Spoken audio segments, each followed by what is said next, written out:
Et donc voilà, une reprise partielle sur des baguettes qui auraient été laissées, qui peuvent apporter plus de grappes que sur des coursons où tout a gelé. Et souvent, on va observer des reprises de gourmands sur le vieux bois qui sont peu ou pas fructifères. Voilà quelques illustrations. On va passer. Donc les conséquences de dégâts très intenses et étendus, variables. Donc on avait tous les niveaux de dégâts, de 0 à 100% de dégâts cette année, hétérogènes. Donc des fois c'était un morceau de parcelle, des fois c'était la parcelle entière, des fois c'était juste une zone en cuvette de la parcelle dans laquelle l'air froid s'est accumulé et a entraîné les dégâts. Donc ça c'est un peu particulier cette année avec un gel très tôt en saison, qui a touché tous les cépages pour nous, en tout cas dans le secteur de l'Hérault, et des pousses qui ont entièrement gelé. Donc, ce n'est pas des nouveaux départs d'entrecœur, par exemple, c'est plutôt des départs du vieux bois, des gourmands, des bourgeons de la couronne et autres. À la suite de ce gel, on a eu des températures très fraîches, un développement lent du végétal depuis, donc une hétérogénéité qui s'est maintenue avec un débourrement un peu en deux temps. On a le débourrement avant le gel et le débourrement après le gel. Et donc, du coup, on a eu un redémarrage qui a été un peu bloqué. On observe encore maintenant, pas plus tard qu'hier, j'observais des vignes très gelées, des plantiers sur lesquels on a des bourgeons qui débourrent actuellement. Voilà, donc on a des décalages très très marqués cette année. Cette reprise, comment on l'observait en saison? Donc là, c'est des photos qui datent un peu, évidemment. Là, c'était déjà suite au gel, les signes de reprise. On voit que sur des coursons, on avait des signes de reprise qui étaient sur une même souche à côté de grappes visibles. Donc là, ici, on a des stades pointes vertes à côté de stades grappes visibles, par exemple. D'autres cas où on a des bourgeons de la couronne ici qui repartent à fruits, donc c'est plutôt positif. Et voilà, des stades première feuille étalée, par exemple, avec des stades 5-6 feuilles étalées, grappes visibles juste à côté. Donc on a des hétérogénéités qui étaient bien visibles au moment de la reprise, qu'on retrouve encore maintenant. Voilà. Les hétérogénéités actuellement, on peut les observer. C'est assez facile d'ailleurs de les observer en ce moment. Ça sera aussi assez visible au moment de la véraison. Actuellement, ce qu'on observe, c'est qu'on a des grappes qui sont comme ça, avec des stades grains de pois, gros pois, petits pois, et des stades qui sont plutôt au niveau de la floraison, fin nouaison, fin floraison. Donc avec environ 2 semaines d'écart sur une même souche. C'est des observations qui sont fréquentes sur les parcelles gelées. C'est pas des cas isolés, donc là j'ai mis quelques illustrations vraiment pour montrer qu'on en a pas mal des situations comme ça et qui sont très spécifiques à ce millésime. En tout cas que le décalage soit aussi marqué cette année. C'est un décalage qu'on risque de retrouver à la vendange. Actuellement, pour le secteur Hérault, on estime une dizaine de jours de retard, une douzaine de jours de retard par rapport à 2020 dans l'ensemble. Ça, c'est sans compter l'hétérogénéité au sein des parcelles qu'on peut avoir. Donc, du coup, l'an passé, à la même date, on était à peu près au stade fin de fermeture de grappes. Toutes les grappes avaient atteint le stade fermeture. Cette année, on commence tout juste à voir le stade fermeture sur les parcelles les plus précoces. Et après, on a des parcelles où on voit justement cette hétérogénéité, donc des stades encore en nouaison et autres. Voilà. Hop. Voilà d'autres illustrations de grappes qui sont en décalage, qui ont un décalage important au sein d'une souche. Cette hétérogénéité, donc on l'a vu, ça va créer déjà des différences au niveau des parcelles, avec des secteurs qui peuvent être plus ou moins tardifs du fait du gel, par exemple, du bas de la parcelle et le haut de la parcelle qui n'aurait pas gelé, donc créer un décalage au niveau de la parcelle, mais au sein des souches également.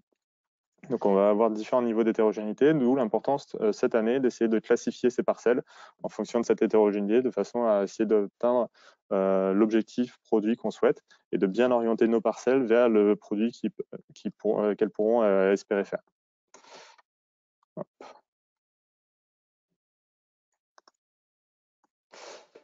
En plus de notre hétérogénéité importante, cette année, on va observer pas mal de coulures, des taux de coulure plus importants en général, que ce soit sur des grenaches pour lesquels on a l'habitude d'observer de la coulure, évidemment, mais sur d'autres cépages aussi. Ça a été observé, que ce soit de la vallée du Rhône à notre région Occitanie, donc sur plusieurs cépages, des cabernet sauvignon, des merlots, des muscats. Donc c'est assez général cette année, on a des taux de coulure importants. Quelques illustrations là, comme vous pouvez le voir. Donc évidemment, ça va être dommageable pour la vendange et la quantité de récolte qu'on va pouvoir avoir, en plus des dégâts déjà de gel. Au niveau des rendements à attendre cette année, comme tous les ans, l'ICV réalise des comptages d'inflorescence, du nombre d'inflorescences qu'on a réalisé début juin. Les tendances donc, sont entre l'année 2011 et 2021 d'avoir environ 17 à 18 grappes, 17 à 18 inflorescences par pied, c'est la moyenne. Et cette année, on peut le voir ici, c'est donc une année avec un nombre d'inflorescences bien inférieur, entre 13 et 14 inflorescences par souche. Donc c'est évidemment les conséquences du gel en l'occurrence. Ces résultats sont pris sur les principaux cépages qu'on a ici dans l'Hérault, donc le Grenache, Syrah, tous ceux que vous voyez en dessous, hein. Vous pouvez lire l'article complet, commenté sur notre site, disponible sur le lien que vous avez en bas. Et donc, du coup, on observe cette année un nombre d'inflorescences bien inférieur, même aux années qui ont fortement gelé, comme 2017 par exemple. Donc, on voit que les conséquences du gel sont importantes sur le nombre d'inflorescences déjà. Donc, à peu près moins 15% d'inflorescences entre 2020 et 2021, enfin entre 2021 et 2020, pardon. Et moins 24% par rapport à la moyenne des 10 dernières années. Voilà, donc c'est une perte de rendement potentiel important. Après, il peut y avoir des phénomènes de compensation évidemment au niveau des grappes, même si jamais il y a moins de grappes, les grappes peuvent compenser en partie le volume avec des plus grosses baies en l'occurrence, mais déjà on part avec un déficit du nombre de grappes. Au niveau des parcelles gelées, on va avoir des parcelles gelées avec un nombre d'inflorescences qui va varier, qui va évidemment diminuer avec les dégâts qui ont pu être constatés. Ici, c'est sur un faible nombre de parcelles en l'occurrence, mais vous pouvez le voir, on avait pour des parcelles estimées à 100% de dégâts du gel, un nombre moyen d'inflorescences de 2,7. Voilà, donc ça fait vraiment très peu d'inflorescences, mais on peut observer dans certains cas des reprises. Donc après, c'est des situations à voir au cas par cas, si ça vaut le coup d'aller vendanger ou pas. Ça, c'est vraiment situationnel selon les parcelles et les coûts aussi de vendange, si on est en vendange mécanique, manuelle, si jamais on doit louer une machine à vendanger. Voilà. Sur des parcelles faiblement gelées, ici entre 10 et 25% par exemple, on a un nombre d'inflorescences qui va varier entre 10 et 12, ce qui est bien inférieur aux 17 grappes par souche qu'on pouvait avoir en moyenne sur les 10 dernières années. Hein, on est quasiment à moins 40% d'inflorescences par souche, ce qui est vraiment dommageable. Mais on peut avoir des phénomènes de compensation au sein des grappes. D'après quelques résultats qui ont été faits en 2017 dans la Loire, on voit que sur jusqu'à 25-40% de dégâts du gel, il y a des phénomènes de compensation qui peuvent être assez importants et donc d'avoir des rendements finalement qui sont moins impactés que les dégâts observés. Voilà. En saison, les interventions, déjà la première chose, ça va être d'essayer de limiter la compétition hydroazotée, donc de maintenir un enherbement restreint sur les parcelles, notamment à partir de maintenant, hein. Ça fait déjà un moment qu'on peut avoir détruit les enherbements spontanés ou semés, de façon à essayer de limiter les prélèvements d'eau par le couvert végétal et de limiter l'utilisation de l'azote par le couvert végétal également, de façon à essayer de concentrer tous les efforts sur la vigne et sur les plantiers également, hein, sur les plantiers en particulier même, essayer de vraiment les favoriser. Voilà pour ce qui est de la limitation de la compétition hydroazotée. Ensuite, déjà, on a peu de vendanges, donc l'idée, c'est vraiment d'essayer de l'amener jusqu'au bout, d'assurer un bon état sanitaire de notre vendange 2021, donc limiter les dégâts de vers de grappe, des Mys, Cryptoblaves et autres. D'assurer un bon état sanitaire, c'est aussi donc la protection Idiom mildiou, évidemment, et Black Rot, dans certains cas. On a eu un orage là ce week-end qui peut avoir entraîné des contaminations Black Rot pour certains secteurs. Payer à tout ça pour essayer d'avoir la meilleure qualité de vendange et pouvoir ensuite en vendange tirer le meilleur parti, aller chercher des maturités sur les grappes qui vont être un peu en retard. On l'a vu qu'on a des hétérogénéités entre les grappes. Donc il ne faut pas seulement se baser sur les grappes les plus avancées pour arrêter la protection phytosanitaire et faire attention à justement protéger ces grappes qui vont être en retard. Sinon, on risque d'avoir des attaques sur les grappes les plus tardives avec un arrêt trop précoce des protections et donc une vendange qui va être altérée sur une partie de la vendange. Voilà. Ensuite, pour ceux qui ont l'irrigation, et bah, tout simplement, c'est une année où on peut essayer de soutenir au maximum par l'irrigation la vendange pour essayer d'en tirer le meilleur parti, évidemment. Quelques autres situations un peu plus particulières, dans les vignobles à forte valeur ajoutée, on peut envisager de faire des travaux en verre de façon à essayer d'éliminer les grappes qui seraient les plus en retard, de façon à sélectionner des grappes plus homogènes, de ramener de l'homogénéité au sein des parcelles. Voilà, ça sera réservé évidemment à des vignobles à forte valeur ajoutée dans lesquels on peut se permettre d'avoir des coûts un peu plus importants à l'hectare et d'éliminer une partie de la vendange. Voilà, pour ce qui est de favoriser la reprise cette année. Enfin, la préparation et le pilotage des vendanges. Donc, le mot-clé cette année, ça va être la sélection parcellaire, de vraiment essayer de qualifier ces parcelles et d'observer l'hétérogénéité des parcelles qu'on va avoir. L'hétérogénéité, donc on l'a vu, on la constate maintenant, on la voit assez bien actuellement. C'est assez simple puisqu'au niveau de la floraison, entre une grappe qui sera à la noison, une grappe qui sera à grain de pois et une grappe qui n'aurait même pas encore atteint la floraison, ça va être facile à observer, hein. Là, actuellement, sur des parcelles que je pouvais voir pas plus tard qu'hier, on va avoir des stades des fois qui vont être à boutons florons séparés avec des stades grains de pois juste à côté sur la même souche. Donc, on peut avoir des hétérogénéités très très importantes. Et ces hétérogénéités, on les voit maintenant, on les voit jusqu'à la véraison assez facilement. Donc, c'est vraiment maintenant qu'il faudra essayer d'aller voir ces parcelles et de les classifier dès maintenant pour essayer d'orienter et de piloter les vendanges. Quand on a beaucoup d'hectares, on ne peut pas se mettre à la véraison à faire toutes les parcelles. Donc, il faut anticiper et essayer de faire un travail dès maintenant de sélection parcellaire.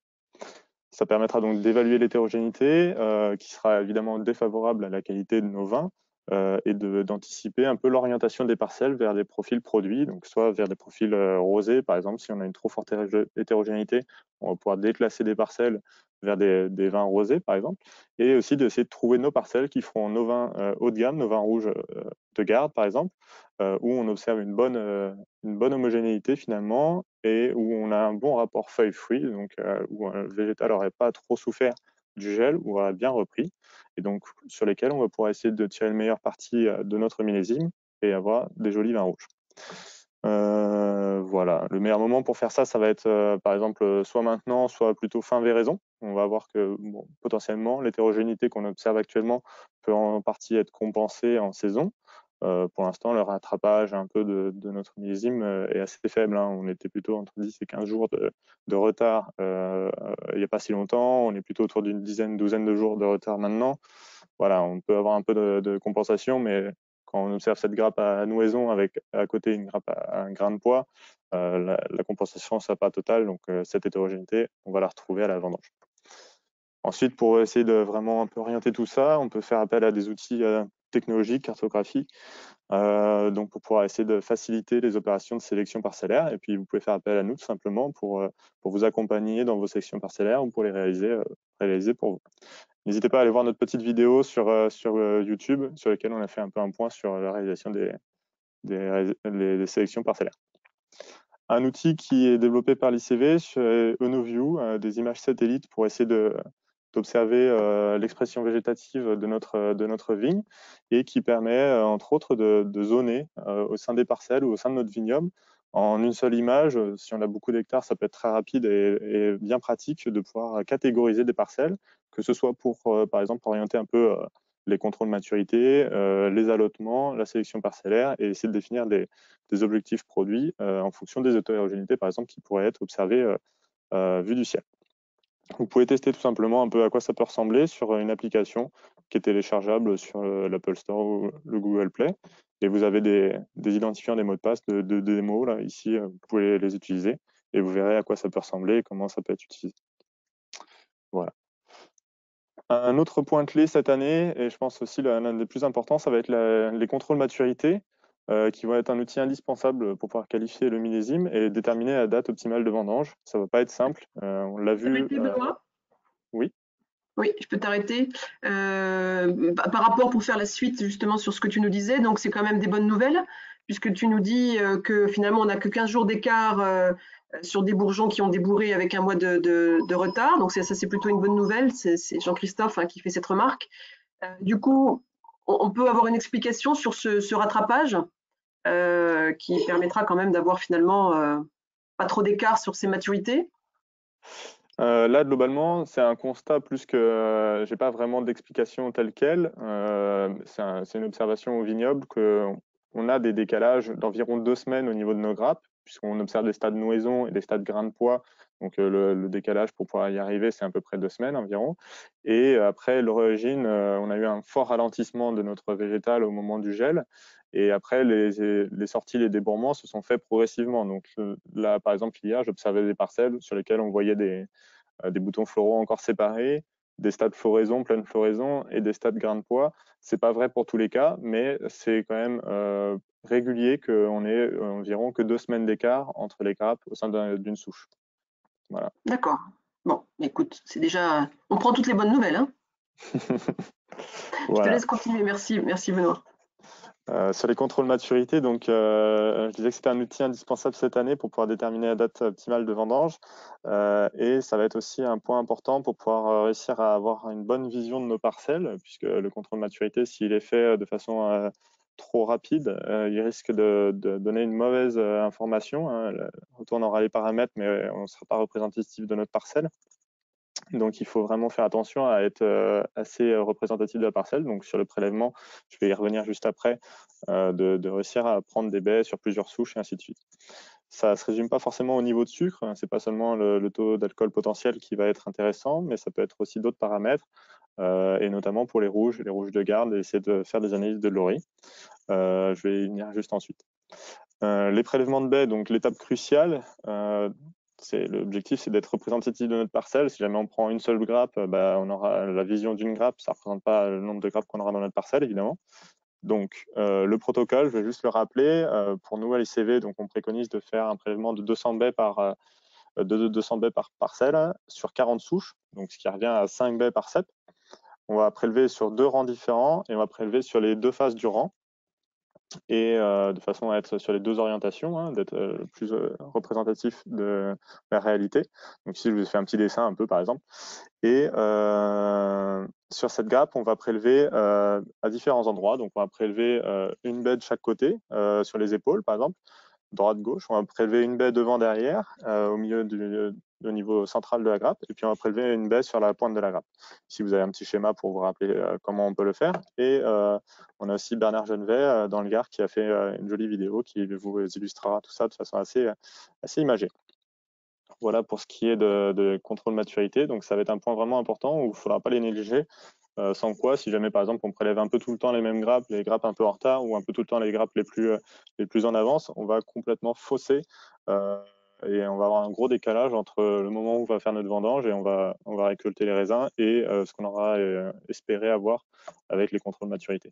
Voilà. Les analyses de Lori, je vais en parler un petit peu, et Daniel fera sans doute le complément ensuite. Les analyses de Lori, c'est donc des analyses complémentaires en dehors de la maturité technologique qu'on va pouvoir avoir sur les vins blancs, rosés et rouges. Donc par exemple, l'acidité des vins, le taux de sucre, le poids de 200 baies et autres. On va avoir aussi donc des analyses qui permettent d'évaluer l'extractibilité des anthocyanes et des tanins à différents niveaux de pH, à pH 1, pH 3, 2. Donc pour ceux qui en ont déjà fait, ça va sans doute vous parler. Et aussi la maturité des pépins, et d'évaluer l'indice de polyphénol totaux, de voir quand est-ce qu'on a atteint le maximum de tanins, et aussi des tanins qui sont plus soyeux, plus doux, plus ronds et moins séchants, par exemple. Donc ça va être un point important pour nos vins rouges de garde, de pouvoir réussir à évaluer d'un côté la maturité technologique et la maturité phénolique, qui ne sont pas toujours en phase. On peut avoir des décalages avec une maturité technologique qui va être en avance sur la maturité phénolique, d'où l'importance de réaliser ces contrôles maturité. Et tout particulièrement cette année, puisqu'on va avoir, pour des vins rouges de garde, moins de parcelles potentielles pour les faire. Donc du coup, il faudra évidemment pas se rater. Et c'est un outil de la décision important dans lequel les consultants de l'ICV peuvent vous aider à interpréter ces résultats. Voilà. Enfin, un dernier outil qui vous permettra cette année un peu d'anticiper les vendanges et de qualifier le millésime, c'est l'observatoire des maturités qu'on réalise sur l'Hérault, et avec un bulletin qui est diffusé à tous les clients héroltais du groupe ICV, qui s'appelle le Tendance Millésime. C'est réalisé sur 6 cépages qui sont pris dans 5 zones agroclimatiques de l'Hérault, et c'est un bulletin hebdomadaire qu'on va publier à l'approche des vendanges, avec des tableaux comme vous pouvez le voir en bas à droite, et ça compare l'année précédente à l'année actuelle sur tout un tas de paramètres que vous pouvez voir ici, les paramètres classiques en contrôle maturité, et ça vous permettra un peu de qualifier la vendange 2021 par rapport à la vendange 2020, réalisée dans les conditions identiques d'une année sur l'autre sur le même réseau parcellaire. Voilà. J'en ai terminé. Un simple point pour la suite, ça sera sans doute cette année un millésime avec des vendanges un peu inhabituelles, mais aussi un chantier de taille plus long et plus technique que d'habitude. Faut s'y préparer avec des reprises un peu buissonnantes de nos vignes suite au gel. Voilà, donc il ne faudra pas hésiter en tout cas à l'hiver d'essayer de faire peut-être des formations sur la taille et ainsi de suite pour pouvoir préparer les vendanges à venir. Merci à tous et si vous avez des questions, je vais essayer d'y répondre. Merci, merci Benoît. Oui, n'hésitez pas à poser vos questions. Donc, dans la partie questions que vous avez, je ne sais pas, je pense qu'il y a eu un petit démarrage, vous n'avez peut-être pas entendu, mais sur la partie questions que vous avez sur votre bandeau, n'hésitez pas à poser les questions. Moi, je peux les visualiser et ensuite les poser à Benoît. Il y a Christophe Combe qui peut-être souhaite poser une question. En tout cas, j'ai vu un message. N'hésitez pas à lever la main. Je vous laisse. Ah, voilà. La question, donc, c'est comment évaluer en pratique la maturité d'une parcelle très hétérogène destinée au rosé, avec des souches de charge très variables. Donc on est sur une parcelle avec des souches, ça va être délicat évidemment. Si déjà il y a des charges variables par souche, on risque d'avoir une évolution de la maturité qui va être variable aussi. On va avoir des souches très chargées qui vont avancer doucement sans doute, avec un rapport feuille-fruit du coup qui sera plus faible. Et si on a des souches qui vont être très chargées, on va avoir une évolution plus rapide. Ça a été mis en évidence, par exemple, au travers d'un essai d'un de nos collègues, Tristan Perchoc, qui a fait un essai là-dessus sur des parcelles gelées en 2020, où on peut observer des parcelles qui sont très gelées, qui vont avoir un taux de sucre qui va évidemment monter plus vite que des parcelles moins gelées, tout simplement lié à la photosynthèse et au rapport feuille-fruit qu'on peut avoir. Donc là, évidemment, ça va être un peu délicat de faire quelque chose de très fin. Enfin, soit on va essayer de faire presque des vendanges 7 par 7. Dans ce cas-là, il faudrait essayer de les identifier, ceux qui ont des charges importantes. Voilà, mais bon, pour un objectif rosé, ça m'étonnerait qu'on parte sur ce genre de solution. L'idée dans ces situations-là, ça serait d'essayer de trouver l'optimal de notre parcelle, donc d'essayer de faire des contrôles de maturité les plus représentatifs possibles, quitte à en faire un contrôle sur les cèpes très chargés, un contrôle sur les cèpes peu chargés, et essayer d'évaluer en termes de proportion dans notre parcelle le nombre de cèpes chargés, peu chargés, et voilà, d'essayer de se dire, bon, bah voilà, si jamais j'ai un potentiel de 13,5 sur ma partie très chargée, et que ça représente 30% de ma parcelle, et que j'ai un potentiel de 12,5 sur les parcelles peu chargées, et que ça représente 70% de ma parcelle, et bah, je peux essayer de faire bon an mal an quelque chose un peu de une cote mal taillée pour essayer d'estimer l'objectif et le potentiel idéal pour pouvoir faire ma vendange de parcelle. C'est peut-être une solution après à voir au cas par cas selon les surfaces concernées et les moyens du domaine. Merci, merci Benoît. Une autre question. Certains rapportent des sorties importantes d'oïdium sur vigne gelée. Est-ce que toi tu l'as constaté? Et puis, si oui, comment tu peux expliquer cela? Alors sur vigne gelée, pas plus que ça. Cette année, d'après ce qu'on observe, moi et mes collègues, de l'oïdium, on en a comme tous les ans. Cette année, j'observe principalement des dégâts sur les cépages les plus sensibles, Chardonnay, Carignan. Et dans certaines situations, on peut avoir aussi des choses qui peuvent s'étendre un peu à des Syrah, des Vermentino et autres, sans pour autant, ou des Cinsault même, sans pour autant que ça devienne vraiment des problèmes très importants. C'est un millésime, comme je le disais, on va avoir des fortes hétérogénéités. Donc l'oïdium, on va généralement le traiter jusqu'à la véraison. Et on va atteindre la véraison avec 2 semaines d'avance sur une partie des grappes. Donc si on arrête la protection oïdium, par exemple, quand les grappes les plus matures seront à la véraison, on risque de se retrouver avec une attaque d'oïdium sur grappe, potentiellement sur les grappes les moins avancées. Donc là, c'est un millésime où il ne faut pas forcément, ou même faut pas arrêter la protection trop tôt. Que ce soit sur les vignes en production, mais aussi sur les plantiers, notamment par rapport aux attaques de mildiou. Bon, cette année, c'est vrai que pour l'instant, on a des conditions climatiques qui sont assez défavorables au mildiou. On a peu d'attaques de mildiou dans l'ensemble, et là, la question portait sur l'oïdium, mais un point à garder en tête quand même. Merci Benoît. Pardon, une autre question aussi. Dans le cas de parcelles qui sont fortement gelées, comment estimer si le rendement justifie une vendange?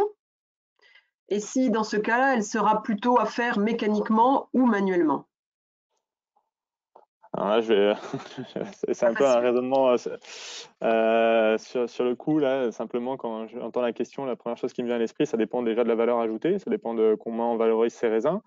Ça, bon, bah, on est les seuls à pouvoir le savoir, donc il faut réussir déjà à estimer correctement le rendement, ce qui n'est pas forcément simple, hein. Actuellement, on a des dégâts qui peuvent être très hétérogènes au sein d'une parcelle où c'est très difficile d'estimer le rendement. Donc la première étape, c'est déjà d'estimer le rendement. Une fois qu'on a notre rendement potentiel, faut essayer de voir combien on va le valoriser à l'hecto, tout simplement, avec des ratios, par exemple 130 kg pour 1 hectolitre, et se dire, bah voilà, moi je le vends à 80 € de l'hecto, tout simplement. Ma machine à vendanger me coûte tant, j'espère en tirer tant d'euros de l'hectare. Bon, bah, est-ce que ça vaut le coup de mettre en location une machine à vendanger ou pas, tout simplement. Sachant que, bon, après, le rendement, c'est le facteur. C'est le seul diviseur de tous les coûts qu'on a au niveau d'une exploitation, hein. Donc, même si jamais au niveau d'une parcelle, ça peut être pas forcément super intéressant aussi, ça peut aussi diluer les autres coûts, les coûts fixes et autres. Mais voilà. Entre vendange manuelle et mécanique, une idée un petit peu de... Après, ça dépend un peu encore des situations. Si jamais on est sur des petits domaines où on peut se faire aider, on n'a pas forcément besoin de recruter du personnel, de le faire venir s'exposer à toutes les difficultés, par exemple, du recrutement, d'avoir des vendanges on a une pluie en plein milieu des vendanges et autres qui nous fait attendre et avoir du personnel qui ne peut pas travailler. Donc voilà, c'est des difficultés de la vendange manuelle. Après, évidemment, quand on doit sélectionner des grappes, cette année, une vendange manuelle, on ne pourra pas forcément voir les différences sur les grappes qui auront 2 semaines de décalage, par exemple. Et quand on va être en train de vendanger, on ne verra pas du tout la différence, hein, donc on ne pourra pas les distinguer. Même sur une table de tri, ça va être difficile. Autant on va pouvoir éliminer les grappillons en les goûtant, en voyant bien que c'est des plus petites grappes et ainsi de suite. Cette année, on va avoir potentiellement des plus petites grappes, mais qui seront en fait seulement avec 2 semaines de décalage, parce que ça va être des reprises de gourmands, de bourrillons et autres qui auront quand même été fructifères, d'entrecœurs et autres. Donc ça va pas forcément être super intéressant au niveau des vendanges manuelles. On ne pourra pas faire un gros travail à ce niveau-là. Donc si on est un petit domaine qu'on veut se faire aider, potentiellement ça peut être intéressant parce que ça va limiter les coûts. Donc à coût nul, évidemment, autant y aller. Par contre, si jamais on est en machine à vendanger, qu'on a des coûts importants, potentiellement ou pas, hein, mais faut essayer de faire les calculs pour voir si jamais c'est intéressant pour soi, hein. Oui, il peut y avoir des orientations œnologiques aussi différentes. Ce sera peut-être aussi Daniel qui va en parler. Puis la vitesse de réaction sur Des une, destinations qui peuvent être différentes que ce qui est habituellement fait sur une Ça parcelle. dépendra un peu des conditions climatiques au moment des vendanges. Si jamais on a des problèmes d'état sanitaire, si jamais on a besoin de réagir vite, bon, en vendange manuelle, on est beaucoup moins réactif, hein. Alors que si jamais on est dans des situations où on peut essayer de tirer un peu sur les maturités, essayer de tirer le meilleur parti de la parcelle, on n'a pas de problème sanitaire, on n'a pas de pluie en plein milieu des vendanges, évidemment, une vendange manuelle, ça pourra permettre on va passer plus vite, hein. Et quand il n'y a pas de grappes, c'est sûr que ça va aller vite. Et quand il y en a peu, on va passer plus vite en vendange manuelle, évidemment. Donc, on peut s'y retrouver en quelque sorte, mais ça sera quand même un coût plus important. Très bien, merci. Merci Benoît. Je n'ai pas d'autres questions, à moins que certaines participants veulent interpeller peut-être directement Benoît ou poser une question. Je ne vois pas de main levée ou de micro qui s'ouvrirait. Donc je pense qu'on peut peut-être continuer sur la présentation de Daniel. Si tu veux peut-être libérer ton écran. Et puis je vais donner le partage d'écran à Daniel. Merci, merci Benoît. Merci à tous. J'ai désigné Daniel comme présentateur. Ouais, c'est bon, moi aussi. Parfait. C'est pas en diaporama peut-être, Daniel? Voilà, super. Merci Bon, Daniel. ok, mon micro est bon aussi, donc on peut démarrer. Bon, très bien, c'est à moi qu'échoit la lourde charge de parler de ce qu'on pourrait faire quand les raisins vont arriver à la cave. J'insiste d'abord en introduction, et puis je le dirai plusieurs fois, hein, dans le genre de situation qu'on connaît, surtout le bassin méditerranéen, même dans la France entière, hein. L'essentiel va se jouer au vignoble, hein. C'est votre capacité à aller au vignoble pour identifier justement l'hétérogénéité parcellaire et le potentiel qu'on va y trouver qui va être la clé principale du succès. Au niveau de la cave, on va être beaucoup plus modeste. On va essayer, ou je vais essayer en tout cas, de vous présenter quelques éléments sur un peu l'environnement général. Qu'est-ce qu'on a un peu entre les mains. Et puis on parlera de deux exemples que les collègues m'ont demandé de traiter, qui vont être ceux des rosés et des rouges, puisque c'est les mêmes raisins qui servent normalement à faire les rosés et les rouges. Et donc un petit peu comment on oriente ces raisins rouges. D'abord, quelques éléments de contexte. Alors, on a parlé de l'hétérogénéité au vignoble. Moi, je rappelle simplement qu'elle est systématique, l'hétérogénéité. Elle existe dans la grappe. Jacques Rousseau, il y a une dizaine d'années, avait fait des mesures entre les baies les plus mûres d'une même grappe de Syrah et les baies les moins mûres. Il y avait presque 8 degrés potentiels d'écart entre ces baies-là. Le problème cette année, c'est l'intensité de cette hétérogénéité. Je vous ai mis un petit graphique pour illustrer ça. C'est un graphique qui reste très théorique. On peut, avec une même moyenne, par exemple, de rapport entre le sucre et l'acidité totale, avoir dans une cuve ou dans un pressoir des raisins qui s'écartent très très peu. C'est la courbe bleue de cette moyenne-là. Ou au contraire, des raisins qui s'écartent de manière très significative et très importante de cette moyenne-là. C'est la courbe orange. Les deux moyennes ne diffèrent pas.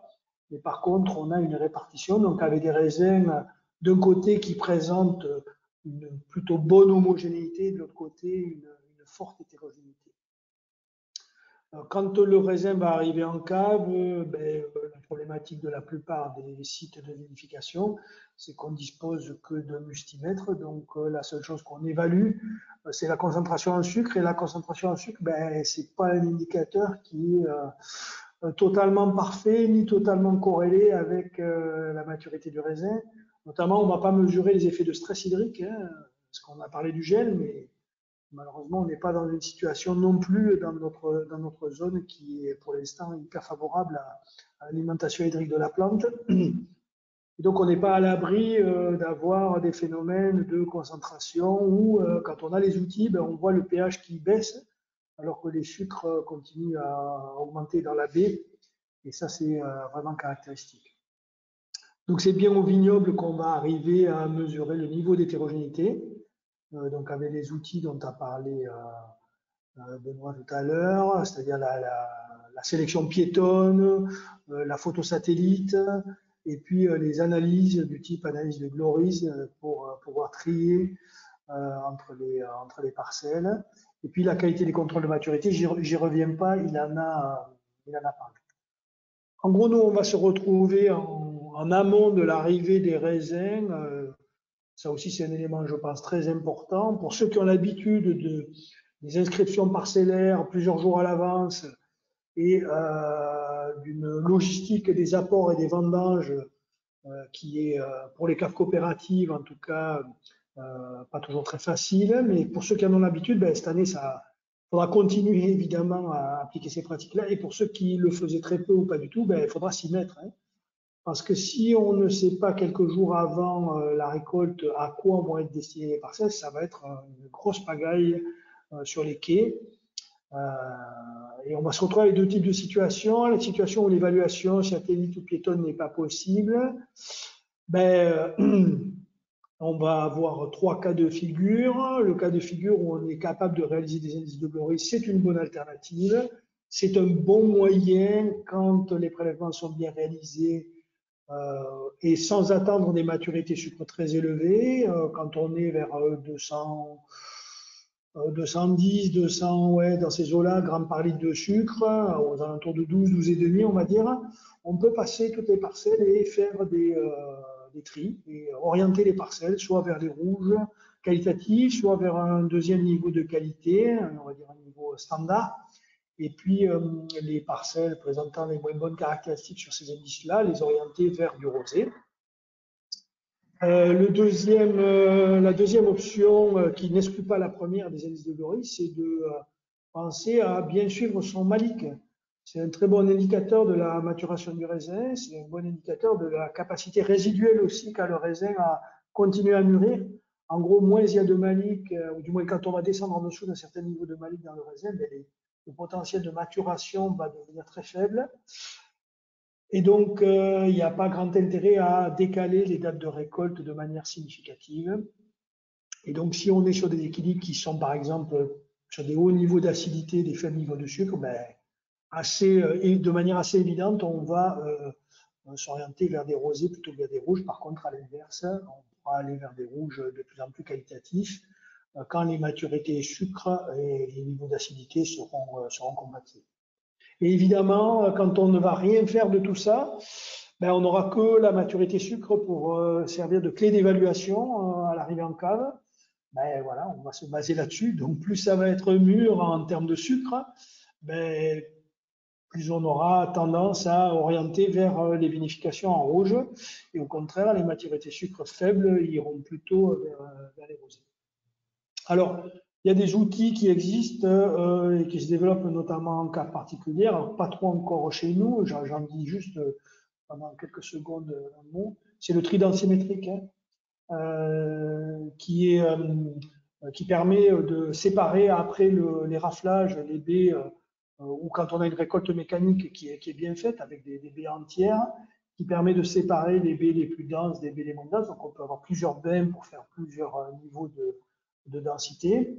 Il n'y a pas de recul sur ces techniques-là. Évidemment, c'est le sucre qui est le critère de densité le plus important, et puis le rapport au volume de la baie avec son poids aussi, sa taille.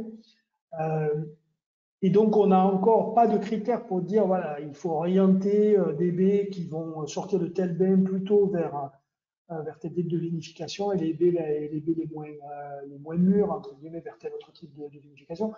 Je pense que c'est un outil qui est intéressant pour éliminer vers le bas les baies qui sont vraiment manifestement les moins mûres, qui celles-là évidemment vont plutôt aller vers les rosés, et peut-être même vers le haut les baies qui sont excessivement mûres, qui pourraient conduire à des difficultés de fermentation et qui ne sont pas toujours nécessairement sur des niveaux qualitatifs les plus intéressants. Après, sur toute la partie intermédiaire, ça va être compliqué d'utiliser pour l'instant ces outils-là. Encore une fois, il faudrait faire un peu de R&D avant de savoir comment véritablement les valoriser. Alors évidemment, on est dans une situation qui est bien plus intéressante quand le vignoble est évalué, alors soit par du piéton, soit par du satellite. Les deux sont possibles. Et je pense qu'il vaut mieux passer dans les parcelles de manière rapide et faire une évaluation rapide, même si elle n'est pas totalement juste, plutôt que de rien faire du tout. Et de classer toutes les parcelles de rouge, y compris en blanc, on peut avoir le même type de démarche, au moins dans deux catégories, avec une préorientation vers les rosés ou vers des rouges standards, suivant les surfaces qui vont être concernées, et puis de garder les parcelles qui sont évaluées ne serait-ce qu'avec un coup d'œil comme étant les plus homogènes pour les rouges de gamme. Donc c'est ça la règle, hein. Plus c'est hétérogène, plus on va aller vers du rosé, et meilleure est l'homogénéité, plus on va orienter vers les rouges. Et donc en rosé, un deuxième critère complémentaire sur ces parcelles hétérogènes, c'est la vigueur. Alors c'est pas la vigueur globale de la parcelle. Christophe Combe posait la question tout à l'heure, c'est vraiment la vigueur par plante qu'il faut regarder, hein. Donc ça prend un peu plus de temps, évidemment, quand on va être sur des parcelles où il y a eu beaucoup de gel et donc on aura une forte hétérogénéité. Il faut évaluer une vigueur moyenne du mieux possible en le faisant sur le plus de plantes possible, donc en y passant un petit peu de temps, évidemment. Et plus la vigueur va être élevée, plus nos résultats montrent qu'il vaut mieux laisser mûrir un peu, au moins jusqu'à 210-215 grammes par litre de glucose fructose, pour avoir une expression aromatique où on passe la phase végétale, qui en général n'est pas qualitative sur les rosés. Et en rouge, ben voilà, il va falloir travailler sur les parcelles les plus homogènes et les laisser mûrir. J'y reviendrai, d'autant plus que l'objectif commercial est élevé. On le verra dans la suite de ma présentation. Donc mon premier exemple, c'est le premier point de focus, c'est les rosés. Si on veut évidemment trier correctement, ben, il faut avoir cette présélection parcellaire, c'est-à-dire que tout le monde doit y mettre du sien. Alors, dans une cave particulière, évidemment, j'espère que ça va être fait de manière systématique.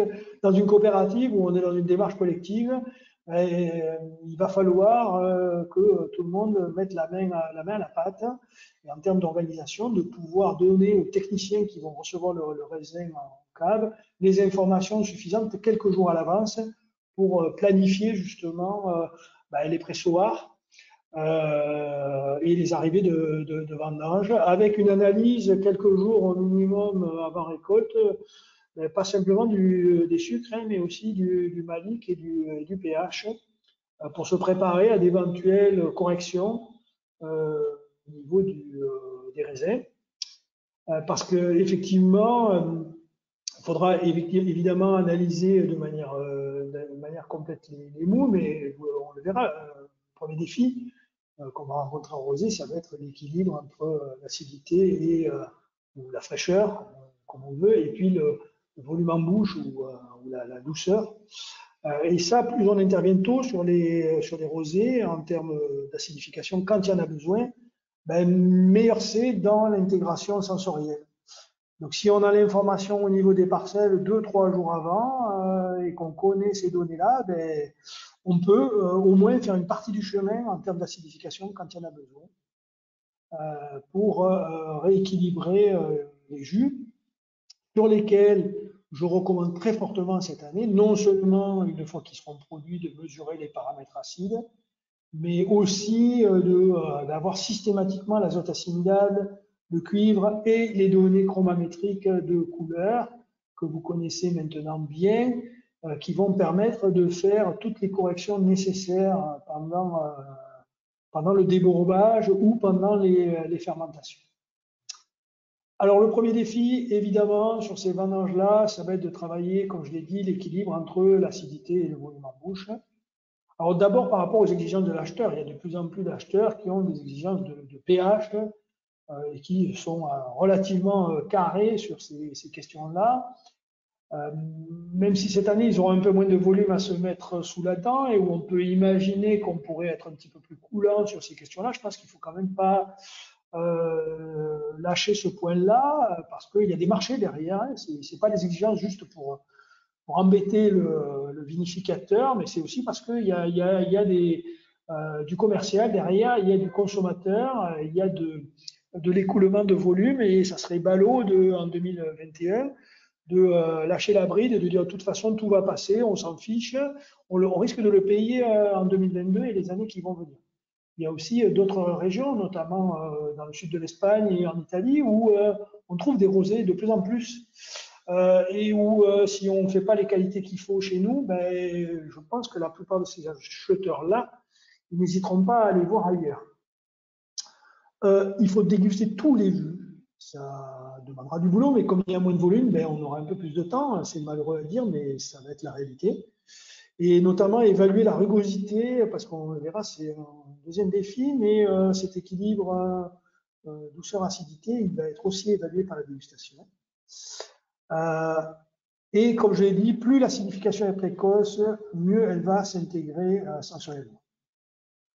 Alors, il y a un élément que vous connaissez tous, on en parle en tout cas depuis plusieurs années, c'est que pendant la fermentation, sur une phase liquide, en blanc ou en rosé, on voit le type de coque que je vous ai montré là, que vous avez ici, là, où vous voyez que, effectivement, dans une première phase, le pH baisse, et dans une deuxième phase, le pH augmente. Ça, c'est une thèse qui a été publiée en 2008.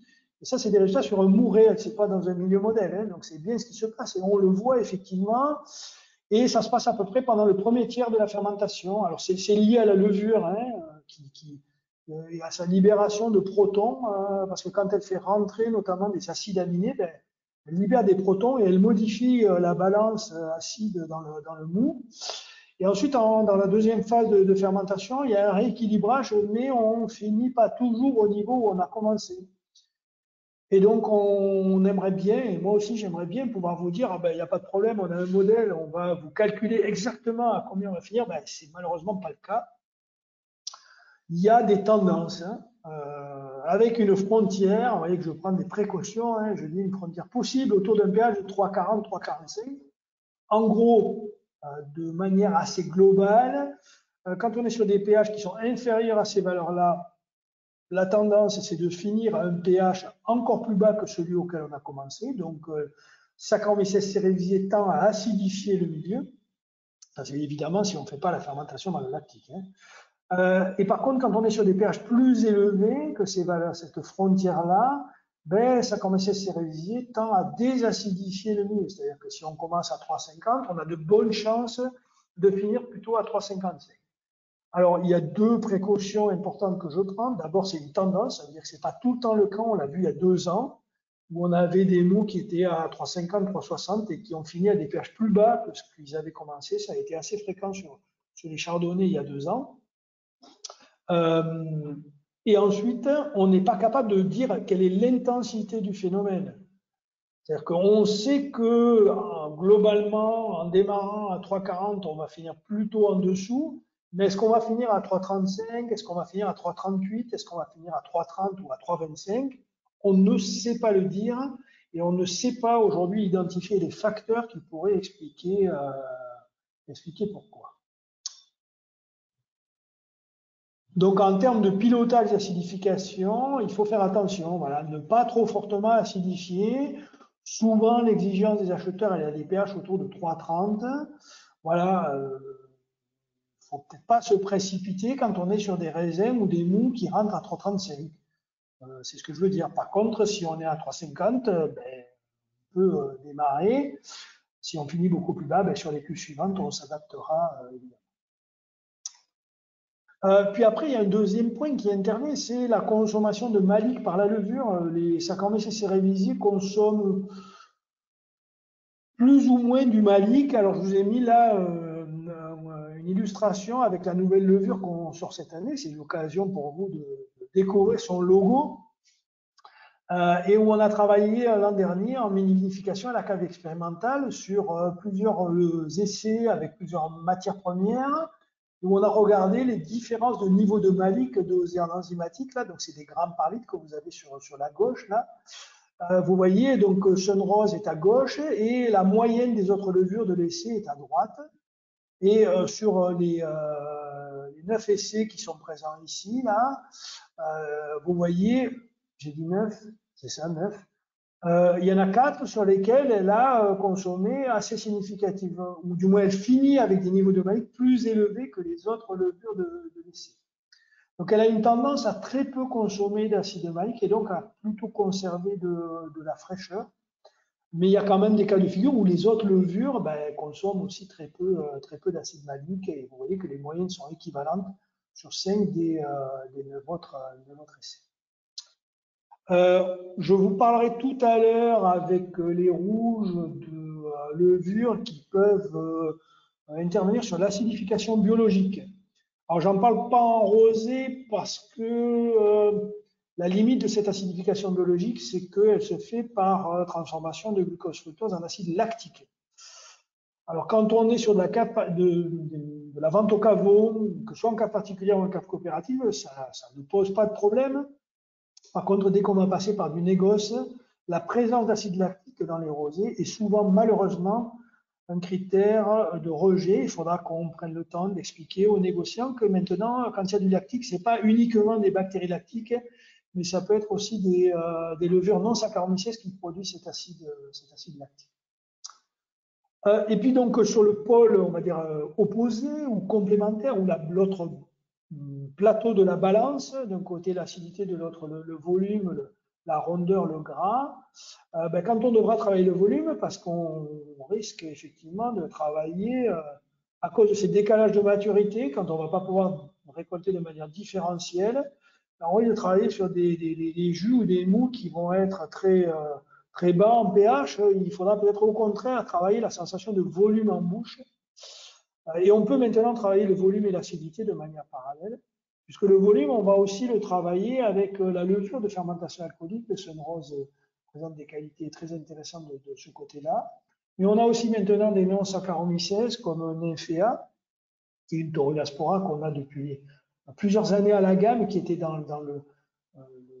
le paquet tandem précédemment, mais qui maintenant se retrouve proposé de manière isolée. suivi d'une levure comme le hockey derrière pour justement travailler ce gras, cette rondeur. C'est une des caractéristiques de cette Torulaspora-là, c'est de donner cette rondeur et ce gras. Évidemment, il y a d'autres solutions ou des solutions complémentaires pour travailler le volume en bouche. Le travail sur l'île légère, il faut simplement ne pas être trop pressé. Hein. Souvent, les gens me disent ouais, au bout d'une semaine ou deux, j'ai des super résultats, etc.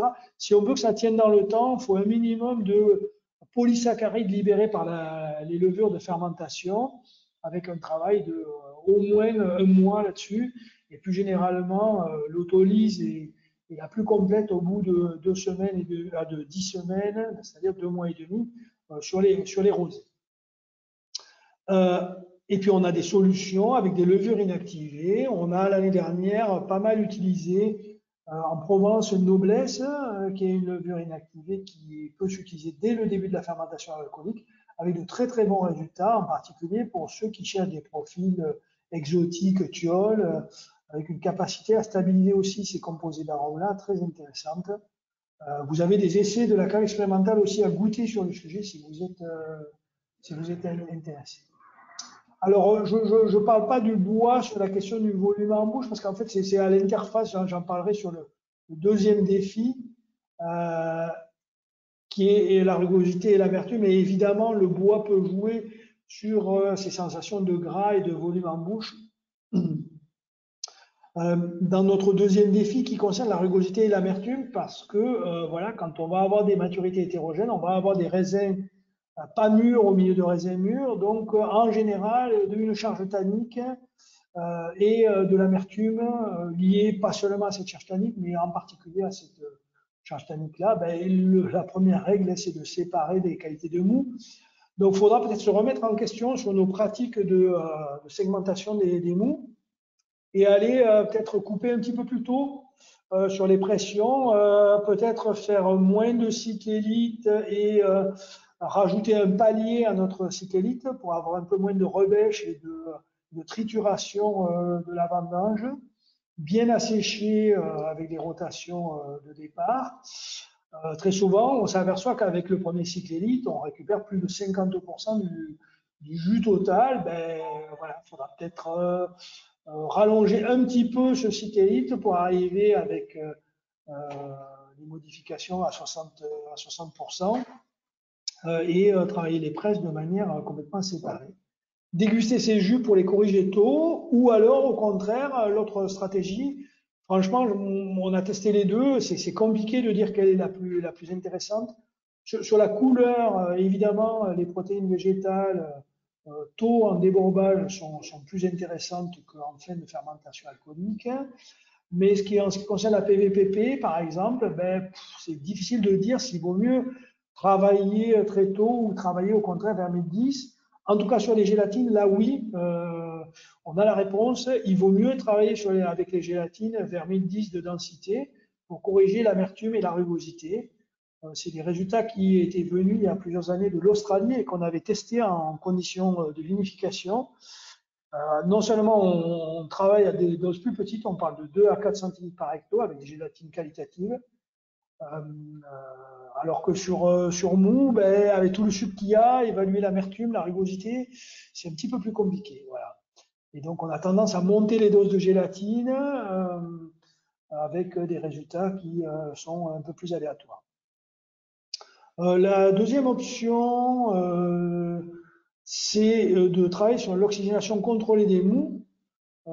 Je rappelle que l'oxygénation contrôlée des mous, par l'apport d'oxygène sur des mous qui contiennent très peu, on parle des presses là, qui contiennent très peu ou pas du tout de SO2, entraîne une réaction enzymatique d'oxydation des acides phénols en orthoquinone, qui ensuite précipite avec le glutathion, ou du moins réagissent avec le glutathion pour former des composés qui vont précipiter et être éliminés lors du débourbage.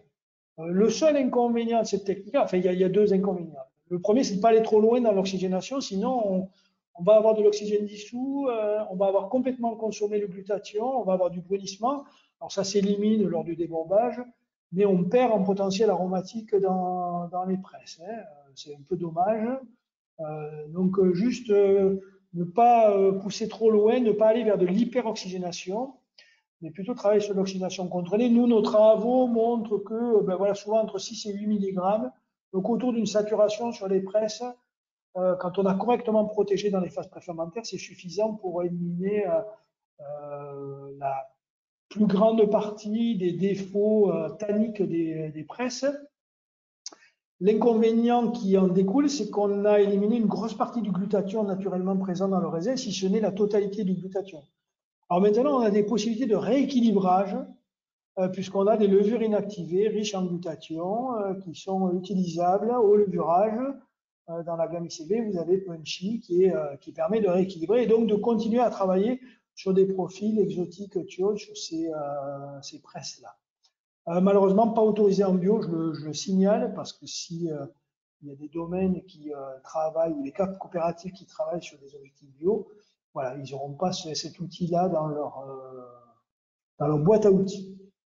Et puis, le First Rosé, très très bon résultat. Là aussi, vous avez des essais à déguster. Je vous encourage à le faire autour de 1 demi-gramme par litre pour justement amener ce volume en bouche et cette petite note aromatique complémentaire, en particulier sur les presses qui pourraient avoir été dépouillées lors de leur débourbage. Et puis, exception, un copeau très positif sur le gras, sur le volume en bouche, sur ces apports-là. Très intéressant, soit dès la fermentation alcoolique, soit en cours d'élevage. Auquel cas, vous pouvez le tester en petit volume dans les baguettes pour vous rendre compte des résultats. Je vous donne 2 idées complémentaires pour ceux qui ne les auraient pas eues. Hein. Je pense qu'il y en a qui le font déjà depuis des années, mais qui, dans le contexte du millésime, peuvent avoir un grand intérêt. C'est le chauffage des jus. Parce qu'effectivement, comme on va avoir du végétal pour les raisons qu'on a évoquées précédemment, l'hétérogénéité de la vendange, ben voilà, nous, sur le chauffage des jus, on a vu que moins les raisins étaient mûrs, plus l'effet était spectaculaire. Donc, ben voilà, là, pour ceux qui ont de la thermo à disposition, c'est une bonne option. On va limiter le végétal, on va limiter aussi la rugosité. Et puis, cerise sur le gâteau, si je puis dire, on aura besoin de moins de bentonite, voire de pas du tout de bentonite. Alors, je dis moins parce qu'on n'a jamais travaillé dans ce contexte-là. Ce qui est sûr, c'est qu'on précipite dans des vendanges classiques la totalité ou la quasi-totalité des protéines insolubles et responsables du trouble en fin de fermentation alcoolique. Donc, moi, je vous conseillerais, voilà, si vous faites du chauffage des jus, de ne pas traiter à la bentonite et de vérifier simplement en fin de fermentation, une fois qu'on a éliminé tout un tas de protéines réactives à la chaleur qui ne sont pas encore naturellement éliminées pendant la fermentation, de vérifier avec le labo où est-ce que vous vous trouvez de cette instabilité protéique. Alors, je rappelle les bonnes pratiques qui ont l'air assez simples, mais qu'il ne faut pas oublier. Il faut d'abord chauffer vite, hein. On ne veut pas de réaction de Maillard, on ne veut pas de caramélisation. Donc les outils de thermo sont en général suffisants pour y arriver. Avec un échangeur tubulaire, ça marche très bien. Il faut stabuler, c'est là où on a les meilleurs résultats. Si on ne stabule pas, c'est un peu plus aléatoire. Parfois ça marche très bien, parfois ça ne donne rien du tout. Donc, alors qu'en stabulant, on est très content des résultats et très régulier dans les résultats qui sont obtenus.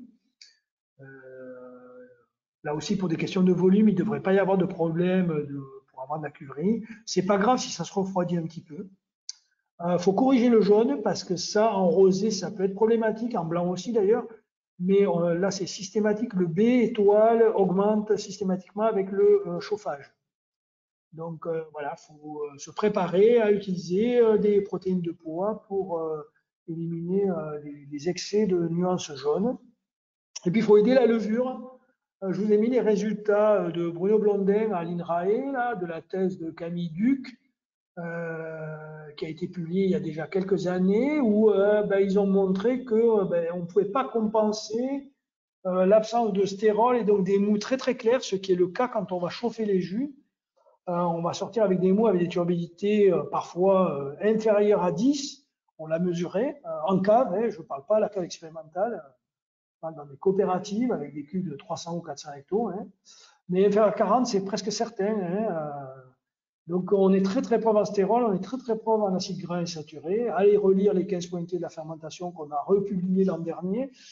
Ils sont à disposition. Demandez-les à votre consultant si vous ne les avez pas sous la main.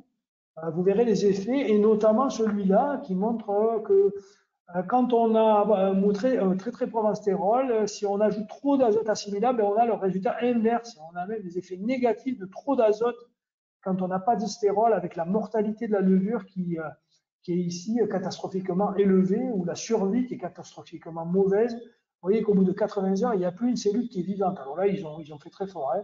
Ils ont mis 400 mg d'azote assimilable d'entrée, ils ont poussé à l'extrême, alors que dans ce même mou pauvre en stérol, si on reste avec des niveaux d'azote assimilable de l'ordre de centaines de milligrammes, on a une meilleure suivi de la levure. Alors les fermentations sont très longues, évidemment, mais au moins on arrive à aller au bout. Donc il vaut mieux travailler avec du GoFerm Protect pour protéger notre levure.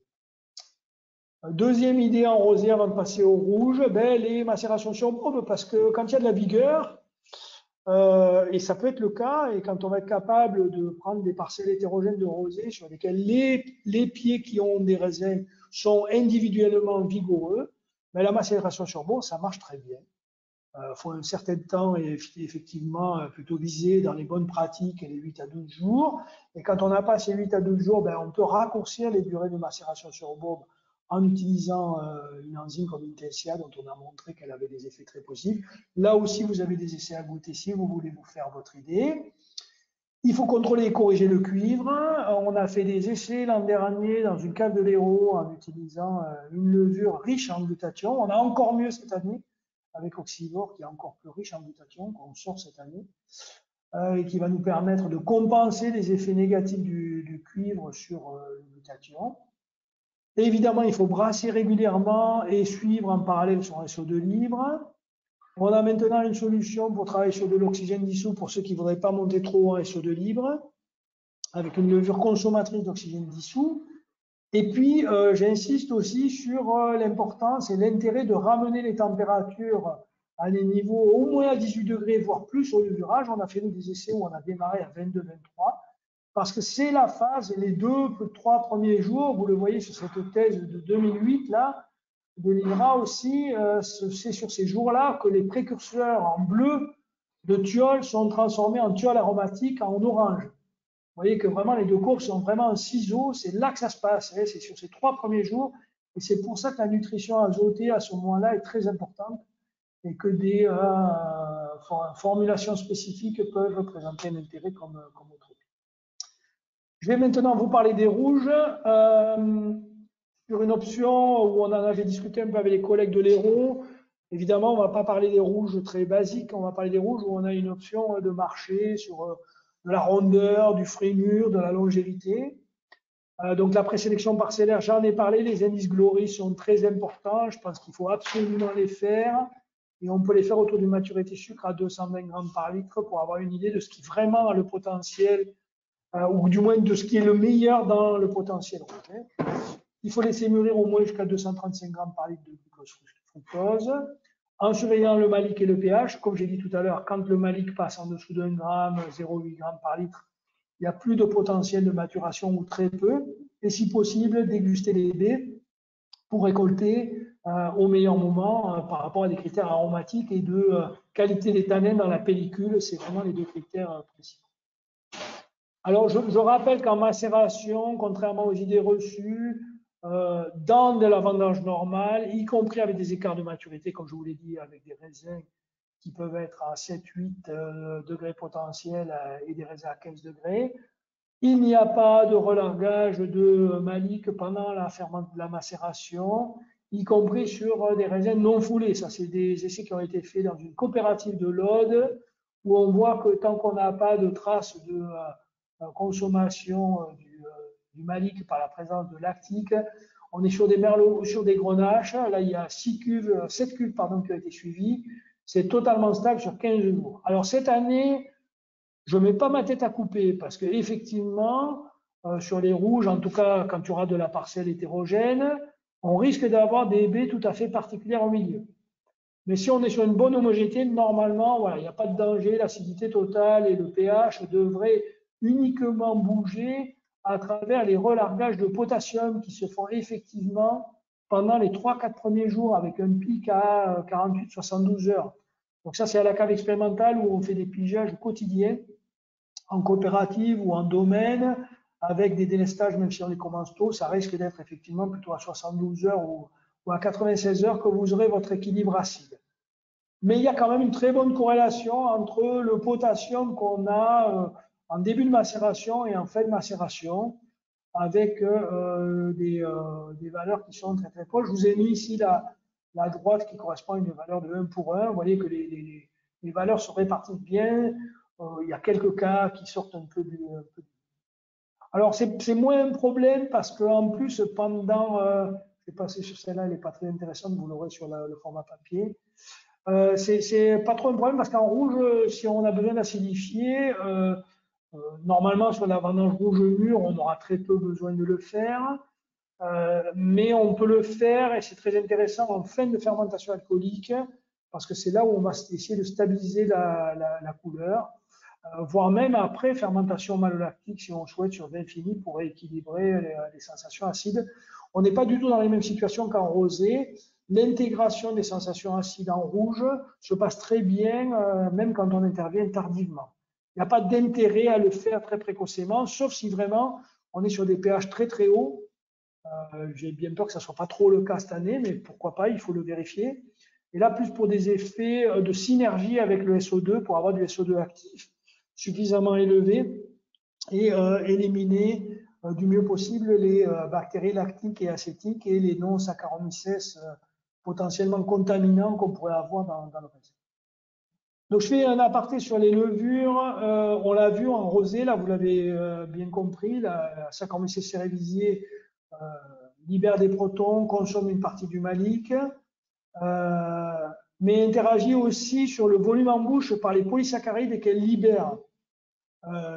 Et donc, va modifier les sensations non seulement de fraîcheur, mais aussi de rugosité. Et puis donc, je vous ai dit, on a à l'essai cette année, en test grandeur nature, une levure non Saccharomyces, une vache à thermotolérance qui transforme une partie du glucose fructose en acide lactique. Dans la plupart des situations, la quantité d'acide lactique qui est produite tourne entre 1,5 g et 2,5 g. C'est très dépendant de la température. Si on est trop froid, c'est-à-dire en dessous de probablement 17-18 degrés, on est en train de le vérifier, ben, il n'y a pas d'activité de ce type-là par cette levure-là. Par contre, quand on monte en température jusqu'à 25 degrés, c'est relativement linéaire. On va favoriser ce métabolisme-là. Et donc, on décale le levurage avec la Saccharomyces cerevisiae.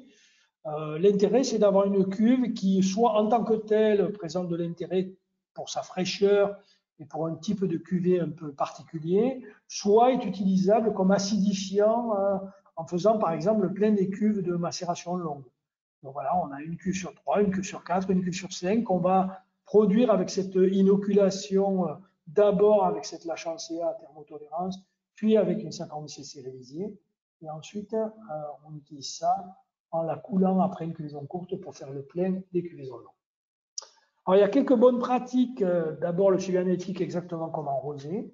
Foulé, sauf en macération carbonique. Je dirais un mot de la macération carbonique tout à l'heure.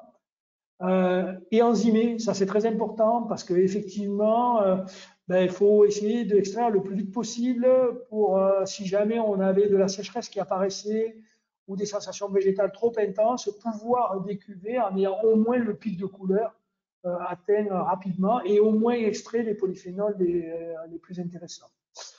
Donc, je conseille très fortement ça. Alors, encore une fois, je le dis, en bio, c'est pas autorisé. On n'a pas le droit de mettre des enzymes sur les raisins. Donc, il faudra feinter. Voilà, vous en discuterez avec votre consultant. Une évaluation AMI-FA, ben voilà ce que je disais tout à l'heure, comme le potassium sera sorti, et que tout le malique est normalement sorti à ce moment-là, on devrait avoir une bonne évaluation pour savoir si on va avoir besoin de corriger. Alors, on peut avoir besoin de désacidifier aussi. Moi, ça m'est arrivé régulièrement de fermenter des carignans de sélection, pourtant très mûrs à 14,5-15, voire plus, et avec des pH à 3,40, 3,45. Bon, ben là, effectivement, si on ne désacidifie pas, on a une perception des sensations tanniques qui n'est pas bonne du tout. Et on a tendance à se tromper quand on pilote les macérations. Évidemment, on parle de rouge ou de gamme. Il ne faut pas faire d'économie sur les biotechnologies, ni sur le dosage, ni sur le type de levure, de bois ou de nutrition que vous allez utiliser. Et évidemment, je ne fais plus que recommander l'ensemencement bactérien pour ne pas avoir de contamination. La meilleure technique d'extraction dans la situation où on va se trouver, c'est le délestage, parce que évidemment, il va permettre dans la phase ultime, alors là, c'est pas tout à fait la phase ultime de délestage que je vous montre là, mais là, sur ce schéma, on voit un peu toutes les qualités de mou qu'on peut avoir.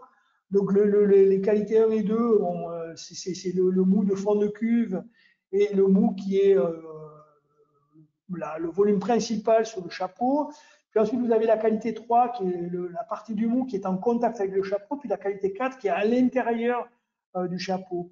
C'est celui-là qu'il faut arriver à drainer complètement. Alors pour deux raisons. Le premier, c'est qu'on réhomogénéise complètement le mou et on travaille avec du mou qui va se retrouver au contact des pellicules moins concentrées, donc qui va favoriser les extractions par simple diffusion, les extractions les plus qualitatives, et en même temps, en éliminant complètement cette fraction de mou qui est dans le chapeau, on élimine complètement la force d'Archimède, c'est-à-dire qu'on a un chapeau qui s'écrase sous son propre poids, donc là aussi sans trituration, et qui va permettre aux baies qui ne sont pas complètement mûres ou pas complètement ouvertes de libérer plus rapidement leur jus. Alors je vous fais voir, j'ai une petite vidéo pour vous montrer ce que certains sont capables de faire, et donc tous doivent être capables de faire. Voilà, ça c'est ce qui se passe dans cette phase de fin de délestage. Hein. Vous voyez que le filet de... Je vais mettre en pause pour qu'on commence à se... Hop, hop, hop, hop.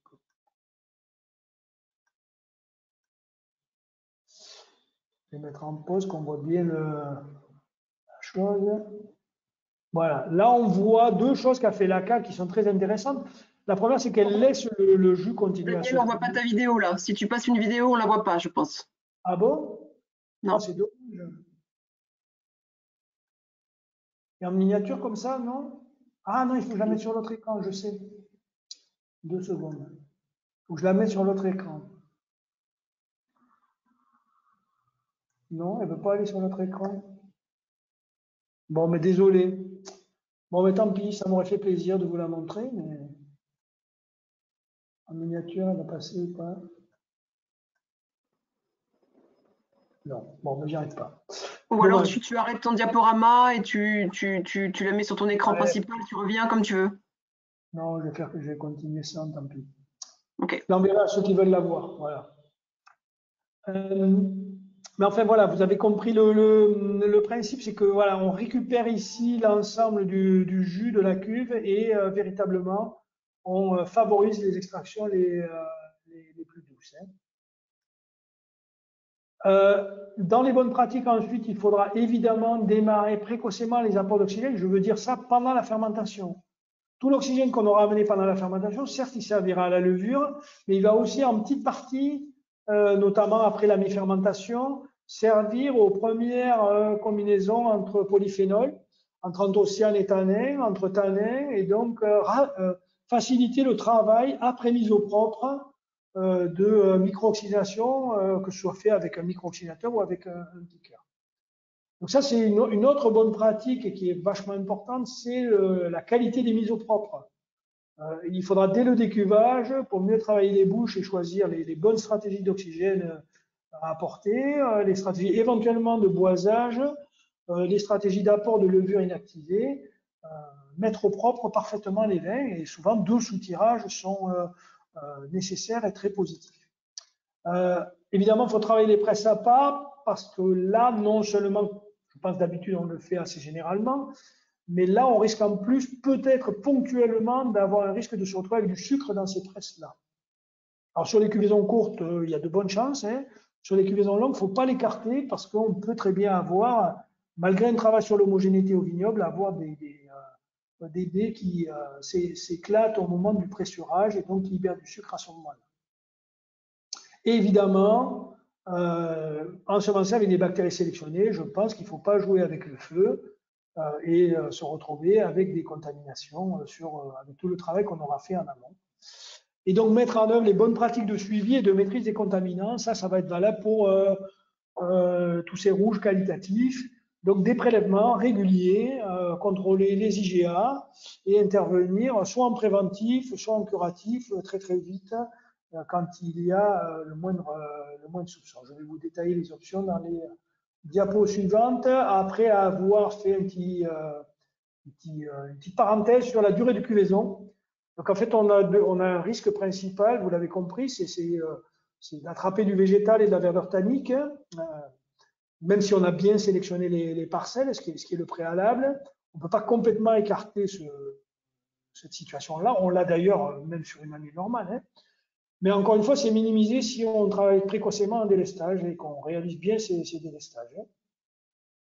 Malgré tout, on a deux options. Une première qui va être de cuvée court, plutôt 7 à 10 jours, pour laquelle les bonnes pratiques, ça sera plutôt de systématiser les apports de bois du type No First R01,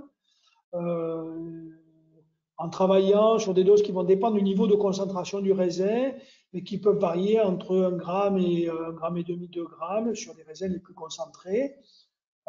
Et booster rouge pour remplir la bouche, parce qu'en fait, on ne va pas arriver à extraire complètement les polysaccharides du raisin, et donc ça va nous manquer ça dans l'équilibre du vin. Si on est sur un objectif de haut de gamme, ben voilà, il faudra aller trouver cet enrobage, cette structure générale ailleurs que dans le raisin.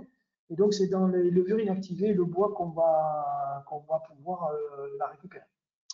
L'oxygène, il faudra décaler le post-décuvage, c'est quasiment obligatoire sur la cuvaison courte. Il faudra le caler post-décuvage sur un débit qui dépendra du niveau de concentration et de verdure, donc de la dégustation que vous ferez avec votre consultant. En post-malo, il ne faut pas écarter le besoin encore de levure inactivée et éventuellement de bois. J'ai parlé d'exception tout à l'heure en rosé. Là, en rouge, on a des résultats qui sont très spectaculaires. Là aussi, il y a des essais à goûter si vous le voulez. Et puis, on a développé dans le cadre des cas partenaires des résultats qui n'ont pas encore été présentés, mais sur la reprise de micro-oxygénation à tout petit débit. On parle sur 3 à 4 mois d'un total d'oxygène apporté de 0,5 à 1 mg par litre. Donc, on est vraiment sur des tout petits débits et ça marche très très bien pour stabiliser le fruit et achever, au sens de le tuer, le végétal résiduel qu'on peut avoir sur voilà, il y a certains cépages qui sont un petit peu plus compliqués que d'autres sur ces choses-là, même quand ils sont très mûrs. Et donc, je pense au Cabernet Franc, par exemple, ou au Carignan. Et donc, on peut avoir besoin de ces outils-là, y compris en post-fermentation malolactique. Et la deuxième option, c'est de cuvée long. Donc, on parle de plutôt 18 à 25 jours. On peut aller plus loin. Hein. Moi, je ne suis pas un apôtre de l'arrêt systématique des cuvaisons longues à 3 semaines ou à 4. Par contre, il faut poursuivre les délestages post-fermentation alcoolique. Ceux-là, ils ne servent pas à extraire des tanins ou des anthocyanes. Les anthocyanes, ça a été fait. Et les tanins qu'on va extraire à ce moment-là, de toute façon, ils ne vont pas se stabiliser si on a bien travaillé sur la première semaine. Ce qu'on va aller chercher, c'est les polysaccharides du raisin. Et il faut apporter l'oxygène nécessaire aussi. Et ça, les délestages permettent aussi, notamment pour ceux qui n'ont pas la micro-oxygénation, de le faire sur les phases liquides au cliqueur. C'est quand même bien plus facile que de passer à travers le chapeau. Il faut quand même prévoir l'oxygène post-FA au cas où. Et la micro-soumar est une très bonne chose, puisque si on cuve 18 à 25 jours, il faut que la fermentation soit évidemment terminée. Normalement, en 8 à 10 jours, ça doit être plié. Et faire le plein des cuves, hein, ça je le rappelle, j'ai encore vu des caves qui travaillent sur des cuvaisons longues sans faire le plein des cuves. C'est hyper risqué. On peut mettre du gaz carbonique tant qu'on veut. Une fois sur deux, il y a un problème. Alors, si le problème n'est pas immédiat, il est peut-être en cours d'élevage 1 ou 2 mois plus tard, mais l'inoculum, il est arrivé essentiellement à ce moment-là. Hein. Malo-soumar pour maximiser le volume en bouche. Et puis, en post-décuvage, comme avec la cuvaison courte, du bois pour le gras ou de la levure inactivée pour le gras, les deux ensemble si vous le voulez. Et pareil, on peut là aussi reprendre un micro à petit débit si on le souhaite. Alors, deux idées. En rouge, la macération carbonique. Évidemment, ça impose la récolte manuelle. Hein. Ça paraît ballot, mais il faut quand même le dire. Hein. On n'est peut-être pas dans des situations où c'est toujours très facile, mais ça permet de gommer le manque de maturité. Donc, ça permet de rattraper peut-être des parcelles sur lesquelles l'homogénéité n'est pas parfaite. Si on a des marchés qu'il faut absolument auquel il faut absolument répondre, ben voilà, c'est une option qu'il faut pas négliger. On va pouvoir aller chercher un petit peu en dessous de l'optimum pour travailler des raisins un petit peu moins qualitatifs. Parce que c'est bien une des qualités de la macération carbonique, c'est bien de gommer ce manque de maturité. Par contre, ça impose une bonne maîtrise microbiologique, avec un levurage choisi, avec une levure capable de résister aux hautes températures. Alors la hockey marche assez bien aussi, mais là j'ai cité les deux principales, la D21 et la KM marquée, qui résistent bien à des fortes températures, qui sont nécessaires pour avoir le processus de macération carbonique. Et maintenant, on a des solutions sur les bactéries lactiques, parce qu'un des problèmes, c'est que c'est un peu une soupe microbiologique, hein, la macération carbonique. On arrive maintenant bien mieux à maîtriser les piqûres lactiques, les déviations liées aux bactéries lactiques ou aux Brettanomyces en implantant soit des lactobacilles sélectionnés comme ML Prime. On a maintenant des protocoles où on peut les amener en 2 ou 3 fois à l'encuvage pour que les premiers jus voient leur consommation d'acide malique complètement réalisée. Puis comme là on est en baie entière, donc effectivement on a du jus qui se libère de manière quasiment continue, là, au bout d'une semaine de macération, de ramener une partie de la dose de ML Prime. Donc en fait on prend la dose complète et on la sépare en 2 ou 3 morceaux. Et puis après au décubage. Mais on a aussi le directeur d'une cave coopérative qui est présent dans l'assistance, qui pratique depuis des années l'utilisation d'une Coccusoni alto au décuvage et qui permet de consommer très très bien l'acide malique. C'est pas tout à fait une co-inoculation, mais c'est une inoculation précoce et qui fonctionne très très bien. Et puis moi je conseille le traitement préventif avec le thiophine B dès la fin de fermentation malactique parce qu'effectivement on ne sait jamais ce qu'il peut y avoir dans une macération carbonique. Et dans les bonnes pratiques. Mais 3 minutes, Daniel. Ouais, j'ai 2 diapos et j'ai fini. La séparation des presses, dans un premier temps, en particulier si la coule est sèche. Donc, faites analyser par le laboratoire la veille du décuvage, les coules. Si effectivement il n'y a plus de sucre, ben, dans les presses, il y en a quasiment tout le temps. Je pense que j'ai jamais vu un cas de figure où les presses étaient déjà sèches. Alors après, c'est variable entre 15 et 40 ou 50 ou 60 grammes de sucre. Du coup, souvent, c'est bien de les séparer pour reprendre et finir la fermentation alcoolique sur les presses sans se retrouver avec un volume plus important qui pourrait être un arrêt de fermentation alcoolique au moins temporaire. Et puis la deuxième idée, avant ma conclusion, c'est la préfermentaire à froid. Alors là, comme on a de l'hétérogénéité, ben voilà, c'est le risque de note végétale qui est vraiment le point le plus crucial parce que la préfermentaire à froid, oui, il y a du fruit frais, oui, il y a des intérêts gustatifs, aromatiques et gustatifs très forts avec la préfermentaire à froid, mais il y a aussi cette problématique-là. Moi, je pense qu'il faut avoir la micro. Sans la micro-oxydation, c'est quand même un risque cette année qui est un petit peu fort. Par contre, les caves qui ont de la micro-oxydation peuvent se lancer là-dessus parce qu'on pourra corriger entre fin FA et début FML, ce qui correspond à peu près au moment où on va décuver. On pourra corriger assez bien le végétal grâce à la micro-oxydation. Parce que, comme je vous le dis, voilà, ce que je conseille, moi, c'est 3-4 jours à froid et 5 à 7 jours après à température normale. Et puis un décuvage donc au bout de 8 à 11 jours, suivant les combinaisons que vous allez choisir. Et on a d'excellents résultats avec Nymphea, j'en parlais tout à l'heure en rosé, où effectivement, on fait à la fois de la bioprotection et un tout petit début de fermentation, puisqu'on perd grand maximum dans nos essais une dizaine de points de densité avec Nymphea qui est amené dès l'encuvage, ce qui permet de développer le volume en bouche d'équilibrer très bien le fruité frais avec le fruité mûr, de baisser les notes végétales en utilisant derrière soit la DMT1, soit greux comme levure pour travailler vraiment dans cet objectif de fruits. Ça marche très très bien. Voilà pour les deux options en rouge dont je voulais vous parler et je conclus en disant que Attends, je l'essentiel… te pose juste Oui. une petite question, puisque tu parlais de la macération carbonique, il y a une question, une belle question sur la macération carbonique. Est-ce que d'après toi, il y a des cépages qui ne se prêtent pas du tout à la macération carbonique, ou au contraire, certains qui seraient meilleurs sur la macération carbonique? Et puis, si tu peux donner un volume minimum pour mettre en place une macération carbonique. Alors en fait, je vais d'abord répondre à la première question sur le volume, j'imagine la taille des cuves ou le volume de raisin minimum.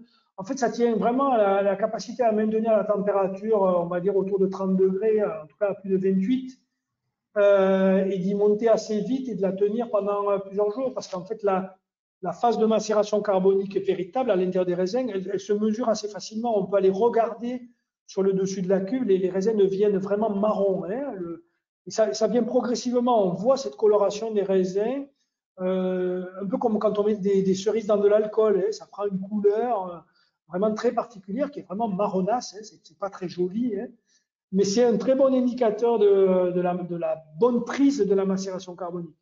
En général, il faut 4 à 7 jours pour que l'ensemble des raisins de la cuve connaissent ce processus de macération carbonique. Donc c'est vraiment un minimum de cuvaison et un minimum pendant lequel il faut tenir une température assez élevée. Pour moi, dans des petites cuves béton bien isolées, avec un système de chauffage du jus assez simple, avec un petit échangeur à gaz même, j'ai vu des caves particulières faire des cuves d'une vingtaine ou d'une trentaine d'hectos. Donc il n'y a pas vraiment de volume minimum. Hein. C'est vraiment lié à de la thermodynamique, à des échanges de température avec l'extérieur. C'est sûr que plus le volume est gros, et si on est dans des grosses cuves béton avec 30 tonnes de vendage, une fois qu'on aura chauffé et que les levures continueront par leur fermentation alcoolique à produire des calories, ça va mieux se maintenir. Hein. Mais il n'y a pas de limite. Hein. Après, quand ça commence à fermenter, souvent, en fait, c'est le chauffage au départ qui est important. Et quand on n'a pas de moyen de chauffer un petit peu au départ, voilà, ça prend 2 jours avant de monter en température. Du coup, on allonge un petit peu la durée de la macération carbonique. On va plutôt être sur 8-9 jours minimum avant de voir les raisins complètement. Moi, je ne conseille pas de le faire en époxy, par contre, voilà, parce qu'en époxy ou en inox, effectivement, il peut y avoir des pertes de chaleur assez importantes sur des petits volumes par les parois. Quelques cépages à proposer ou à privilégier? Sur les cépages, pendant longtemps, on a dit que cépages comme le grenache, par rapport à sa qualité de tanin, qui ont tendance un petit peu à être, on va dire, rugueux, et puis surtout quand on fait de la macération carbonique, où on ne va pas chercher des 15,5-16, parce que sinon, là, on se met dans des difficultés vraiment importantes. Moi, je pense que c'est une option, justement, quand on va essayer de valoriser, pour avoir un peu plus de volume sur du haut de gamme, des raisins qui ne sont pas tout à fait au niveau attendu pour faire du haut de gamme. Si on prend des raisins qui sont très mûrs, on va se poser des difficultés par la difficulté de la fermentation et les micro-organismes qui se développent de manière quasiment inévitable dans une macération carbonique. Donc moi, sur du grenache, je ne le recommande pas trop parce qu'on va récolter plutôt sur des maturités un peu plus faibles et des vendanges hétérogènes, et donc on aura une qualité de tanin qui ne sera pas optimale. Donc il faut faire attention. Maintenant, j'ai fait, et certains consultants à l'ICV, nombreux, ont fait des macérations carboniques très réussies sur des grenaches. Donc moi, interdire un cépage sur la macération carbonique, je trouve que c'est un peu osé. Voilà. Il faut faire un peu plus attention avec le grenache qu'avec les autres. Et les cépages qui répondent très bien, mais c'est les cépages à tendance végétale. Hein. Quand vous travaillez avec du carignan ou du cabernet franc, évidemment, ou du malbec, ça va répondre un petit peu plus facilement à la macération carbonique que d'autres cépages. Les cépages qui naturellement sont assez ronds, gras, pleins, comme la Syrah quand c'est mûr, hein, La macération carbonique, ça va faire un style différent. Voilà. Il y a un intérêt à le faire, mais pour des questions de style gustatif, ou alors parce que c'est vraiment pas mieux. Une question aussi avant que tu conclues, il nous reste peut-être une minute. Tu n'as pas parlé forcément de la thermo pure et dure pour ces parcelles hétérogènes. Ah ouais, non, on est sur du haut de gamme, hein, donc effectivement, sur des raisins pas mûrs qui iraient faire des rosés, une fois qu'on aura fait le quota de rosé, on peut faire du rouge de thermo. C'est plus ça vers ça qu'il faut les amener, hein, que vers du rouge de gamme. Hein. Avec un niveau et quel niveau de maturité pour poursuivre une MPC ou est-ce qu'on a des clés par rapport à ça? Là, on rentre dans des choses qui vont demander des explications un peu longues. C'était pas le focus de la présentation, mais si on doit prendre en compte toute la segmentation des raisins rouges, je pense qu'il faut avoir une bonne idée, comme l'a dit Benoît tout à l'heure, de ce qu'on a en termes de volume sur le parcellaire et de faire des arbitrages d'abord par rapport au marché et à la valorisation des marchés. Et puis ensuite, si effectivement il y a une valorisation pour du rouge standard et qu'on a la thermo sous la main, ben, on va prendre ce qui est meilleur que le rosé, une fois qu'on aura fait le volume de rosé, donc tout ce qui va être au-dessus du volume de rosé et qui n'a pas le niveau qualitatif ou qui n'ont pas les volumes pour faire du rouge haut de gamme. Donc en gros, ça va être le segment, à mon avis, moi, cette année, ça va dépendre des valorisations, mais la thermo, c'est le segment, entre guillemets, par défaut. D'accord. On va y passer tout ce dont on n'a pas besoin pour faire du rouge haut de gamme et tout ce qu'on n'a pas besoin pour faire du rosé valorisé. Parfait. Et à ce moment-là, on va adapter effectivement les durées de macération par rapport à ma MPC, pour ceux qui font de la MPC, par rapport au niveau qualitatif. Donc, plutôt être sur des MPC moyennes de 8 à 12 heures sur tout ce qui va être du standard en termes de niveau de maturité. C'est le meilleur compromis pour ne pas extraire trop de polyphénols négatifs et avoir le positif en termes d'élimination du végétal et de couleur. Et on peut aller sur des cuvaisons plus longues de, on va dire, 24 heures ou 20 à 24 heures quand on est sur du niveau de qualité de raisin supérieur. Voilà. Pour valoriser là du vin de pays ou de l'appellation, si c'est autorisé en appellation, qui va être du niveau de gamme, peut-être pas sur le haut de gamme, mais juste en dessous. Donc, qui peut rentrer dans des assemblages haut de gamme ou faire des niveaux qualitatifs très intéressants. Une dernière minute de conclusion. Oui. Donc pour moi, j'ai pris beaucoup plus de temps que Benoît, mais en fait c'est pas juste, hein, c'est lui qui aurait dû avoir presque 1 heure pour parler et moi simplement 20 minutes, parce que l'essentiel ça se joue dans les vignes et dans la capacité qu'on va avoir à segmenter les potentiels. Hein. Donc moi j'insiste très fortement là-dessus, passer du temps dans les vignes. Les vacances en juillet risquent d'être courtes et ça se comprend, même s'il y a des volumes au vignoble qui risquent d'être malheureusement bien plus faibles que ceux dont on aurait besoin en ce moment. Donc on a des stratégies qui vont se mettre en place en cave où il faut évaluer le niveau d'équilibre de l'ensemble des raisins assez tôt avec des évaluations parcellaires ou un peu au dernier moment, malheureusement, quand on ne pourra pas le faire au niveau du parcellaire. Et puis ensuite, tout va reposer sur les stratégies, sur l'équilibre entre l'enrobage, la gestion du potentiel tannique et de la fraîcheur et de l'acidité. Et si j'avais 3 points clés à retenir de tout ce que j'ai dit ce matin, c'est les turbidités, l'oxygène et le choix des biotechnologies qui sont les points vraiment sur lesquels il faut se concentrer si on ne peut pas faire tout le reste. Voilà, c'est là où il va falloir ne pas se relâcher cette année de manière vraiment évidente. Voilà. Très bien, super, merci beaucoup, merci Daniel.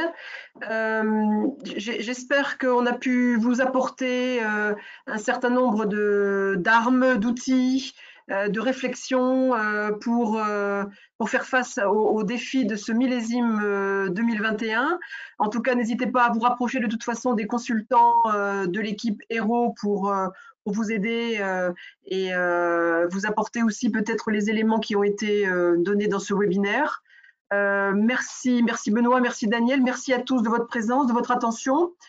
Bonne fin de journée à tous et au plaisir de vous revoir, j'espère, peut-être dans une réunion plus, non pas en visio, mais comme on l'a fait beaucoup cette année, mais en en présentiel, comme on le dit aujourd'hui. Merci à tous. Merci Benoît, merci Daniel encore, et merci à tous. Bonne journée. Au revoir. Merci, au revoir. Au revoir, bonne journée.